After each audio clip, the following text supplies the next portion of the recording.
Hello friends, welcome है आपका एक बार फिर से नॉलेज टीवी देसी ताऊ के यूट्यूब चैनल पर। मैं हूं आपकी फ्रेंड रीटा सैनी और आज जो हम एक स्पेशल टॉपिक लेकर आए हैं काफ़ी सारे बच्चों के डिमांड पर, वो है हमारा यूजीसी नेट। क्या ये होता है यूजीसी नेट?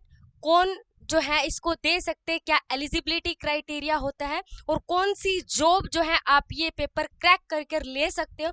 और सबसे बड़ी जो चीज़ है इसके अंदर जो आपके लिए हेल्पफुल रहेगी एज अ स्टूडेंट, आपको पता है कि सबसे बड़ी प्रॉब्लम होती फाइनेंस, यानी कि पैसा। तो कौन सा ऐसा जरिया है जिसके थ्रू आप स्टडी भी कर सकते हो और पर मंथ आप कम से कम 35 से 40,000 यानी कि 35 से 40,000 पैसे जो है वो अर्न भी कर सकते हो। वो सारी चीजें आज हम डिस्कस करेंगे इस छोटी सी वीडियो में। चलिए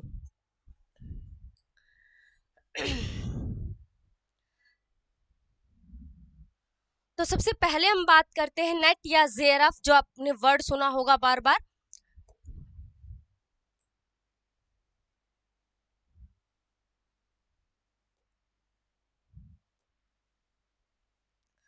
तो नेट या जेआरएफ की अगर हम बात करें तो सबसे पहले जो आपको चीज देखनी है गाइस, वो क्या कि नेट या जेआरएफ दो टर्म आपको गिवन है।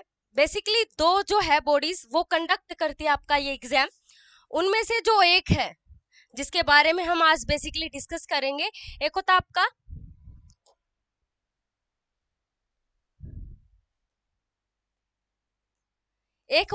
CSIR, ठीक है, CSIR। और सेकंड वन की हम बात करें जो आज हमारा मेन टॉपिक है, ये बेसिकली साइंस फील्ड के जो एग्जाम होते हैं उन्हीं को कंडक्ट करती है। बाकी जो आपके एग्जाम्स होते हैं वो कंडक्ट किए जाते हैं किसके द्वारा?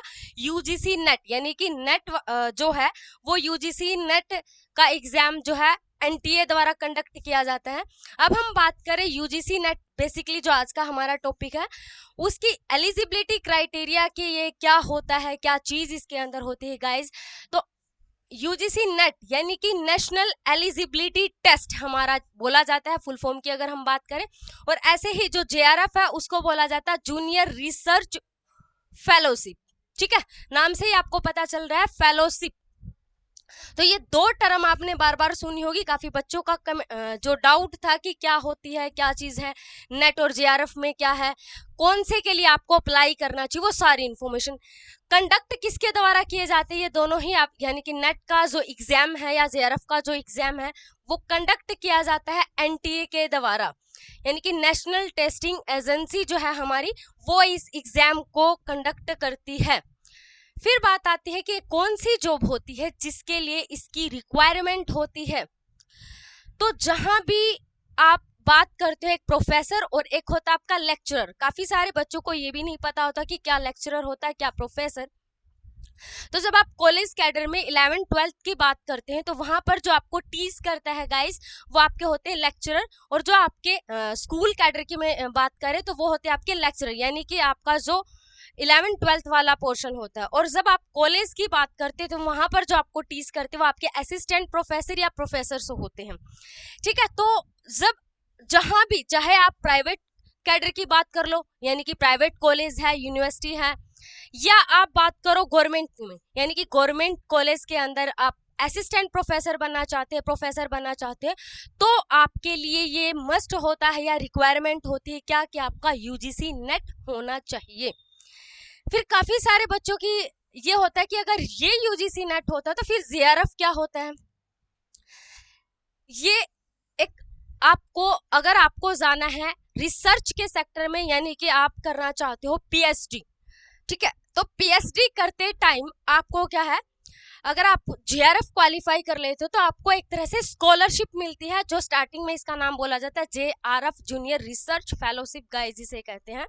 और इसमें जो मैंने आपको बोला था सबसे बड़ा बेनिफिट एक स्टूडेंट के लिए, गोल्डन अपॉर्चुनिटी आप कह सकते हो, वो ये, क्योंकि आपको पता है कि पैसा सबसे बड़ी जरूरत है आज के टाइम पर। पढ़ते टाइम जो है आपको एक्सपेंस अपने भी पर, जब आप मास्टर डिग्री कर लेते हो तो आपको ये होता है कि आप अपने ही स्टैंड पर काम करो, साइड बाय आप किसी भी जॉब की तैयारी कर सकते हो, जो भी आप अपना ड्रीम है वो कर सकते हो। और जहां पर बात आती है कि आपका पैसे का सोर्स क्या हो, तो ये आप मेथड फॉलो कर सकते हो, यानी कि JRF अगर आप क्वालिफाई कर लेते हो। टोटल देखिए जितने भी कैंडिडेट अप्लाई करते हैं उसका कुछ परसेंटेज, ठीक है, वो आपका नेट के अंदर डाला जाता है, यानी कि इतने कैंडिडेट ने नेट क्वालिफाई कर लिया, और उसी के जो मोस्ट टैलेंटेड यानी कि कुछ ही परसेंट आपका 1% नियर अबाउट वो आपका आता है JRF दिया जाता है। और इसके अंदर आपको पूछा जाए कि कितनी मनी, यानी कि नॉर्मली बच्चों का क्वेश्चन होता है कितनी स्कॉलरशिप होती है, तो नियर अबाउट 35 to 40 की ये आपकी क्या है, आपको मंथली मिलेंगे, यानी कि ईयरली आपको इतनी स्कॉलरशिप मिलेगी, ये आपको मंथली जो है स्कॉलरशिप की फॉर्म में दी जाएगी। अब ये भी आपको कंफ्यूजन क्लियर करना है कि ये नहीं कि सिर्फ आपने JRF क्वालिफाई कर लिया तो आपको मिल जाएगी, नहीं, उसके लिए आपको PhD करनी पड़ती है, यानी कि PhD में आपको एडमिशन लेना पड़ेगा, तब आपको ये पर मंथ स्कॉलरशिप मिलती रहेगी, ठीक है। यानी कि एक तरह से अगर आप थोड़ा सा भी मेहनत कर लेते हो तो 25 लाख रुपीज जो है वो आप ले सकते हैं, यानी कि 20 से 25 लाख की अमाउंट, देखो कितनी बड़ी अमाउंट है, और साथ में आप अपनी स्टडी को भी कंटिन्यू कर सकते हैं, आप अपना जो भी गवर्नमेंट जॉब का ड्रीम है या जो भी आपका ड्रीम है वो कर सकते हैं। थोड़ी सी मेहनत, थोड़ी सी कंसंट्रेशन, थोड़ा सा टाइम आपको खुद के लिए देना होता है। अब काफी सारे बच्चों की कंफ्यूजन होती है क्या इसकी योग्यता, एलिजिबिलिटी जिसको बोलते हैं, वो आपकी क्या रहेगी, तो सेम आपकी मास्टर डिग्री जो है वो होनी चाहिए, और इसमें परसेंटेज भी आपकी मांगी जाती है कि परसेंटेज कितनी होनी चाहिए। तो परसेंटेज के लिए आपको याद रखना, परसेंटेज जो रहेगी जनरल के लिए, अगर हम बात करें किसके लिए, जनरल के लिए, तो मास्टर्स प्लस 55 कितनी परसेंट होनी चाहिए आपकी मास्टर डिग्री के अंदर, 55% या 55% जो है आपके मार्क्स होने चाहिए। ऐसे ही जैसे आपको पता है कि जनरल को छोड़कर बाकी जो होते हैं उन सब के लिए कुछ ना कुछ छूट दी जाती है, रिलैक्सेशन दी जाती है, तो बाकी की अगर हम बात करें जो आपकी SC ST है या PWD है या ट्रांसजेंडर है, उन सब के लिए यहाँ पर 5% का रिलैक्सेशन दिया जाता है, और यहाँ पर बोला जाता है कि मास्टर डिग्री प्लस 50%, ठीक है। अब यहाँ पर सबसे बड़ा कंफ्यूजन, काफी सारे बच्चों ने मेरे पास मैसेज किया, काफी सारे स्टूडेंट हैं, मैं MCOM फर्स्ट ईयर में हूँ, क्या मैं अप्लाई कर सकता हूँ? जी, आप अप्लाई कर सकते हैं। जब आपका नेट का सर्टिफिकेट आता है, जिसने भी अगर पहले दिया है या वही बच्चे देख रहे होंगे जो इंटरेस्टेड होंगे, तो उसके लिए मैं क्लियर कर दूं, जब मेरा नेट का सर्टिफिकेट आता है तो उसमें स्पेशली मेंशन है कि अगर आपकी मतलब MCOM आप फर्स्ट ईयर में है और आप अप्लाई करना चाहते तो आप कर सकते हैं, बट वहां पर एक कंडीशन रहती है कि वो आपकी विद इन 2 ईयर, जब आपका क्वालिफाई हो जाता है तो उसके 2 सालों के अंदर अंदर जो है वो आपकी मास्टर्स कंप्लीट होनी चाहिए। तो ये उन बच्चों का डाउट जिनको ये लगता है कि अगर मैं मास्टर फर्स्ट ईयर में हूँ, फर्स्ट सेम में हूँ, तो मैं अप्लाई कर सकता हूँ या नहीं। जी हाँ, आप कर सकते हो। अगर आपका क्वालिफाई हो जाएगा तो उसके लिए आपको ये कंडीशन पूरी करनी होगी कि विद इन 2 ईयर यानी कि 2 सालों के अंदर अंदर जो है आपको ये एग्जाम मतलब अपने जो मास्टर्स है उसको कंप्लीट करना होगा, ठीक है। अब सबसे नेक्स्ट जो कंफ्यूजन रहता है कि एज लिमिट क्या रहेगी इसकी, तो अगर गाइज हम एज लिमिट की बात करें तो UGC नेट की जो है कोई भी आपको एज लिमिट नहीं दी है, आप कितने भी एज के हो, आपकी कितनी भी उम्र है, 35 है, 40 है, व्हाटसोएवर, नो प्रॉब्लम, आप अप्लाई कर सकते हो, no age limit. But age limit का फंडा रहता है गाइस, किसके अंदर आता है एज लिमिट का क्राइटेरिया, आपका JRF के अंदर। अगर आप स्कॉलरशिप वाली जो मैंने आपको बात बताई थी अगर आप उसका बेनिफिट लेना चाहते हैं तो आपको एज की तरफ भी देखना होगा। वहां पर जनरल की अगर बात की जाए, फॉर द जनरल मेल, ठीक है, यहाँ पर देखना मेल भी स्पेशली लिखा है मैंने, यानी कि अगर मेल है तो उसके लिए आपको याद रखना उसकी एज की लिमिट होती है 30 ईयर, यानी कि 30 सालों तक अगर आपका JRF क्वालिफाई हो जाता है तो आप एलिजिबल रहते हैं इसके लिए, JRF के लिए।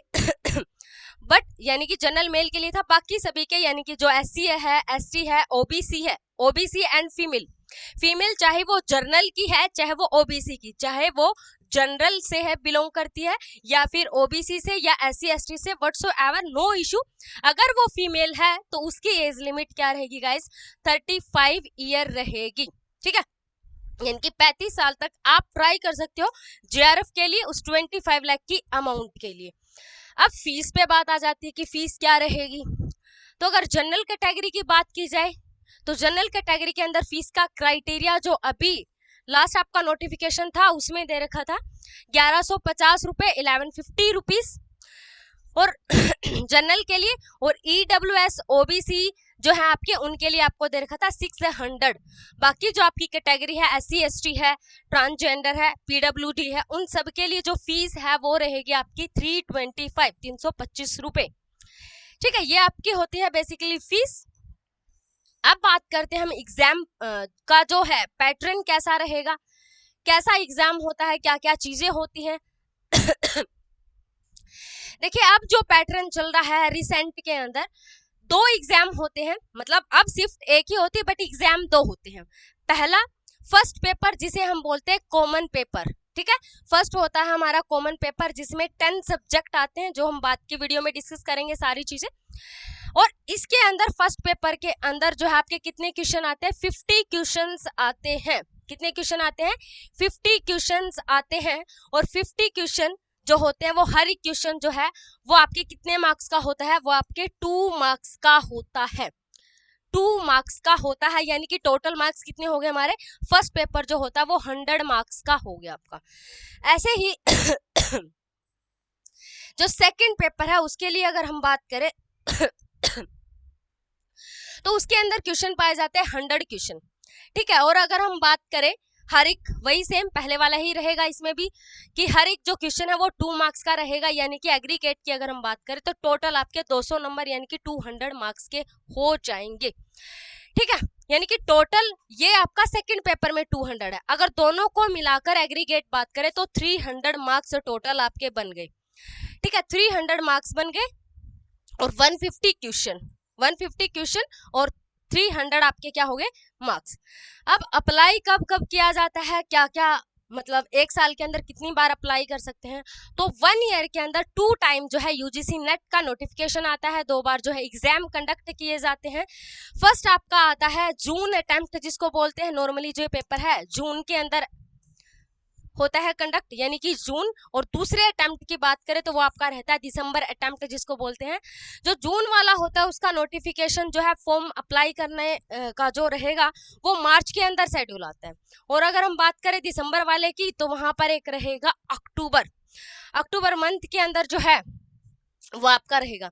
अब देखिए सारी चीजें जो ऑलमोस्ट है मैंने डिस्कस कर ली। एक चीज और यहाँ पर है, जब एलिजिबिलिटी क्राइटेरिया की बात करेंगे तो मैंने उसके लिए आपको स्पेसिफिक सारी बात बता दी है। दूसरा यहाँ पर अभी आपको जहां पर मैंने मास्टर बोला वहां पर एक इक्विवेलेंट वर्ड भी होता है, यानी कि या कोई भी ऐसी डिग्री जो आपकी मास्टर्स के बराबर है। फॉर एग्जाम्पल जो कॉमर्स वाले बच्चे होते हैं उनका आपने अभी सुना होगा कि जो CA है उसे भी मास्टर्स के इक्विवेलेंट कर दिया है, मतलब अगर किसी स्टूडेंट ने CA कर रखा तो भी वो UGC नेट के लिए एलिजिबल हो गया है, वो योग्य हो गया, वो UGC नेट जो है उसका एग्जाम दे सकता है गाइस, ठीक है। अब आपको क्या करना है, थोड़ी सी स्ट्रैटेजी बनानी है। अभी दिसंबर का एग्जाम होगा, ये नहीं कि 15 दिन 1 महीने पहले नोटिफिकेशन आएगा आप प्रिपरेशन करना स्टार्ट करेंगे, नहीं, आपको ऐसा नहीं करना है क्योंकि सिलेबस काफी वाइड होता है दोनों ही पेपर का। तो आपको अभी से प्रिपरेशन स्टार्ट कर देनी है और आपको प्रॉपर तरीके से एक स्ट्रैटेजी बनाकर स्टडी जो है अभी से स्टार्ट करनी है गाइस। और उसके लिए क्या क्या स्ट्रैटेजी रहेगी, क्या सारी चीजें रहेंगी, वो हम नेक्स्ट वीडियो में डिस्कस करेंगे। बट मैं आपको एक सजेशन दूंगी, अगर आप स्टूडेंट हो और अपना कोई भी ड्रीम पूरा करना चाहते हो, फाइनेंशियली अगर आपको प्रॉब्लम है तो आपको जरूर ये एग्जाम देना चाहिए अगर आपने मास्टर्स कर रखी है, क्योंकि 35 से यानी कि आप सिंपल सी बात करो 20 से 25 लाख रुपए एक मिडिल फैमिली के लिए छोटी अमाउंट नहीं होती, बहुत बड़ी अमाउंट होती है। आप अपने काफी सारी ड्रीम्स इससे पूरे कर सकते हो, ठीक है। अब वो स्ट्रैटेजी जो सारी चीजें हम नेक्स्ट वीडियो में डिस्कस करेंगे। और मैं आपको ये सजेशन दूंगी कि अब जो फर्स्ट और सेकंड पेपर था, फर्स्ट पेपर में कॉमन सब्जेक्ट रहता है और सेकंड पेपर में आता है आपका स्पेसिफिक सब्जेक्ट, जो सब्जेक्ट से आपने मास्टर्स करी है, ठीक है। जितने भी बच्चे इस वीडियो को देखें सभी जो है वीडियो कमेंट सेक्शन में डालेंगे कि आप किसके लिए प्रोफेसर बनना चाहते हो, आपका सब्जेक्ट जरूर डालेंगे। और KDDT ऑनलाइन एजुकेशन ऐप जो कि हमेशा बेस्ट फैकल्टी और बेस्ट जो चीजें आपको अवेलेबल करवाता है, अब की बार वो भी आपका UGC नेट से रिलेटेड जो है वो बैच स्पेशली लेकर आएगा। तो कौन स्टूडेंट ये चाहता है कि वो कौन से सब्जेक्ट में उसको बेस्ट फैकल्टी चाहिए या कौन से जो सब्जेक्ट है वो चाहता है कि नेट का बैच स्टार्ट होना चाहिए, तो वो आप कमेंट सेक्शन में जरूर डालिएगा। और बेसिकली आप कॉमन पेपर और अगर आप कॉमर्स की तैयारी कर रहे हो तो उसका जो बैच है वो हम लेकर आएंगे। अगर आप एक स्ट्रेटजी या गाइड से पढ़ना चाहते हो, यानी कि पढ़ तो आप पहले भी रहे हो, लेकिन फिर भी क्या होता है कि आपको पता होना चाहिए कि क्या सिलेबस है, क्या चीज पढ़नी है, सबको पता है, लेकिन सबसे बड़ी बात क्या चीज आपको छोड़नी है, कौन सी ऐसी चीजें हैं जिससे आप अपने एग्जाम को क्वालिफाई कर सकते हो, कम समय में एक बेस्ट रिजल्ट दे सकते हो। अभी मैंने कहा जेआरएफ में ओनली जितने भी कैंडिडेट अप्लाई करते हैं उसमें 1% का ऑलमोस्ट क्राइटेरिया रहेगा टोटल। तो अगर आप 1% के उस क्राइटेरिया में आना चाहते हैं, अगर आप कॉमर्स सब्जेक्ट से हैं या आपका कॉमन पेपर है, तो उसके लिए केडीडीटी ऐप के ऊपर आप विजिट कर सकते हैं, उस पर आपका जो बैच है आपको मिल जाएगा एक बेस्ट स्ट्रेटजी या बेस्ट चीजों के साथ। रिव्यू आपने पहले भी देखे होंगे मेरे लेक्चर्स में, फिर भी आप चेकआउट कर सकते हो। तो all the best for December के अटेम्प्ट के लिए, और बाकी की सारी जो भी इंफॉर्मेशन रहेगी वो हम नेक्स्ट वीडियो में डिस्कस करेंगे। फिर भी किसी भी बच्चे को कोई भी किसी भी चीज से रिलेटेड डाउट रह जाता है तो आप वीडियो के कमेंट सेक्शन में जरूर डालिएगा, उसके लिए हम नेक्स्ट वीडियो बनाएंगे। Okay then, thank you so much guys. अगर आप चैनल को फर्स्ट टाइम देख रहे हैं तो शेयर सब्सक्राइब लाइक करना मत भूलिएगा। Okay then, thank you so much.